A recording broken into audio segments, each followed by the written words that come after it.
Hello दोस्तों, स्वागत है आपका अपने चैनल संध्या साहित्य एकेडमी पर। तो दोस्तों, आज हम अपभ्रंश साहित्य के कवि धनपाल के बारे में पढ़ने वाले हैं। तो चलिए शुरू करते हैं। धनपाल जो है 10वीं शताब्दी के कवि हैं। धनपाल ने अपने जीवन में एक ही रचना की जिसका नाम क्या रखा, भविष्यत कथा रखे हैं। और इस ग्रंथ का एक और नाम है सूर्य पंचमी रास, यानी इनकी ग्रंथ जो है भविष्यत कथा है, उसका दूसरा नाम क्या है, सूर्य पंचमी रास है। इस ग्रंथ में एक बड़ी की कथा का वर्णन किया गया है। बड़ी यानी बनिया। उस ग्रंथ में क्या कहा गया है कि बनिया जो है जैन धर्म में दीक्षा लिया तो वो सभी पापों से मुक्त हो गया, यानी जिसे जैन धर्म में दीक्षित होने के बाद सभी पापों से मुक्त होना बताया गया है। डॉक्टर याकोबी ने इस ग्रंथ को संपादित किया था, यानी कि भविष्यत कथा को किसने संपादित किया था, डॉक्टर याकोबी ने संपादित किया था। तितली मंजरी नामक उनका एक गद्य काव्य मिलता है। किसका, धनपाल का एक काव्य मिलता है जो गद्य काव्य है। किस नाम से है, तितली मंजरी नाम से है। अब अपभ्रंश साहित्य के अगले कवि हैं जोइंदू, जिनका समय क्या है, 10वीं शताब्दी है। इनका समय है 10वीं शताब्दी। जोइंदू ने अपने जीवन में दो महत्वपूर्ण रचनाएं लिखी।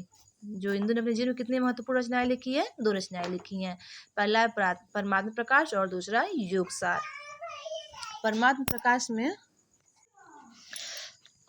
परमात्मा प्रकाश नामक रचना में जोइंदू ईश्वर के महत्व व उन्हें प्राप्त करने के तरीकों को जैन धर्म के आवरण तथा उसके प्रभाव से बताया है। जोइंदू ने क्या बताया है कि अगर किसी को ईश्वर की प्राप्ति होती तो कैसे होती है, वो जैन धर्म में जो अगर वो जैन धर्म में दीक्षित है तो जैन धर्म के प्रभाव के कारण ही उसे ईश्वर की प्राप्ति हो जाती है। इस रचना में दोहे छंद का पूर्ण अनुसरण किया गया है, जिसकी पूर्ण पंडित योगसार नामक रचना में हुई है। इन्हीं दो रचनाओं से ही अपभ्रंश साहित्य में दोहे काव्य की अविरल एवं अखंडित पद परंपरा का सूत्रपात होता है। परमात्मा प्रकाश और योगसार से क्या होता है, अपभ्रंश साहित्य में दोहे काव्य की अविरल और अखंडित परंपरा का सूत्रपात होता है। जोइंदू और राम सिंह ये दोनों ही कवि सिद्धों की तरह सहज जीवन पर बल देने वाले कवि हैं। अगले हमारे कवि हैं अब्दुल रहमान, जिनका एक और नाम है अदामान। तो चलिए हम अब्दुल रहमान के बारे में कुछ जान लेते हैं। तो इनकी रचना का नाम संदेश राशक है। अब्दुल रहमान की रचना है उसका क्या नाम है, संदेश राशक है। अब्दुल रहमान का आविर्भाव 12वीं एवं 13वीं शताब्दी के मध्य होता है। ये पश्चिमी दिशा में स्थित मलेच्छ देश के रहने वाले मीरसेन आरस के पुत्र थे। इनके पिताजी क्या थे, इनके पिताजी का नाम था मीरसेन आरस थे। ये जाति के जुलाहा थे। अब्दुल रहमान जी किस जाति से थे, ये जुलाहा जाति से थे। अब्दुल रहमान ने जैनोत्तर साहित्य में लौकिक काव्य व साहित्य की शुरुआत अपनी रचना संदेश राशक से की है। अब्दुल रहमान ने क्या किया है, तो जैनोत्तर साहित्य में लौकिक काव्य व साहित्य की शुरुआत कैसे की है, तो अपनी रचना संदेश राशक से की हुई है।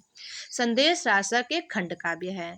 इसमें विक्रमपुर की एक वियोगिनी की दशा का वर्णन किया गया है। हिंदी साहित्य में प्रथम खड ऋतु परंपरा का वर्णन संदेश राशक से माना जाता है। यानी संदेश राशक एक ग्रंथ है जिसे ऋतुओं की परंपरा का वर्णन, यानी खड ऋतुओं की परंपरा का वर्णन माना जाता है। खड ऋतु परंपरा में प्रथम ऋतु की शुरुआत कार्तिक महीने से होता है। किससे होता, यानी कि खड ऋतु परंपरा में शुरुआत किस महीने से होता है, कार्तिक महीने से होता है। भारतीय भाषा में रचित किसी भी इस्लाम धर्मावलंबी की यह प्रथम रचना है। विश्वनाथ त्रिपाठी ने अब्दुल रहमान की भाषा को संक्रांति काल की भाषा कहा है। विश्वनाथ त्रिपाठी इनकी भाषा को क्या कहते हैं, संक्रांति काल की भाषा कहते हैं।